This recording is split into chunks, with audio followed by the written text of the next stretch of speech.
الذين اصطفى أما بعد فأعوذ بالله من الشيطان الرجيم بسم الله الرحمن الرحيم لقد كان لكم في رسول الله أسوة حسنة وقال النبي صلى الله عليه وسلم اللهم اهد أمي أبي هريرة رضي الله تعالى عنه أو كما قال عليه الصلاة والسلام. محترم صدر جلسہ، جناب سامعین اور تعلیم زندگی کے ہم سفر، آج میری تقریر کا عنوان شان مصطفیٰ ہے. انشاءاللہ کوشش کروں گا کہ میں آپ حضرات کے سامنے حضور اکرم صلی اللہ علیہ وسلم کی سیرت طیبہ پر اپنی معروضات پیش کروں. میرے دوستوں، حضور اکرم صلی اللہ علیہ وسلم کی سیرت تو ایک اٹھتا ہوا سمندر ہے. آپ کی سیرت کا تو کوئی بھی ادا نہیں کر سکتا. کسی انسان میں یہ قوت نہیں کہ وہ کہے کہ میں نے حضور اکرم صلی اللہ علیہ وسلم کی سیرت کا حق ادا کر دیا. ایک آدمی نے علامہ بشیری سے کہا کہ اگر آپ سیرت بیان کرنے کا حق ادا نہیں کر سکتے تو آپ کو سیرت بیان کرنے کی کیا ضرورت ہے؟ علامہ بشیری نے کہا کہ ہماری مثال مصر کی اس بڑھیا کی سی ہے جو یوسف کو خریدنے کے لیے روئی کی ایک گٹھری لائی تھی اور کسی نے کہا تھا اماں تیری اس گٹھری سے بھی یوسف خریدا جائے گا.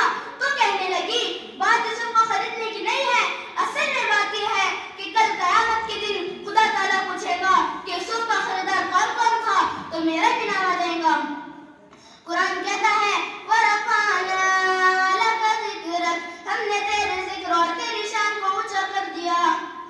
میرے دوستوں، نبی چلتا ہے قرآن بولتا ہے، نبی بیٹھتا ہے قرآن بولتا ہے، نبی اٹھتا ہے قرآن بولتا ہے، نبی پہاڑ پر ہے قرآن بولتا ہے، نبی بولتا ہے قرآن بولتا ہے، نبی غار میں ہے قرآن بولتا ہے، نبی گلی میں ہے قرآن بولتا ہے، نبی مکے میں ہے قرآن بولتا ہے. محمد کی ایک ایک ادا قرآن بولتا ہے.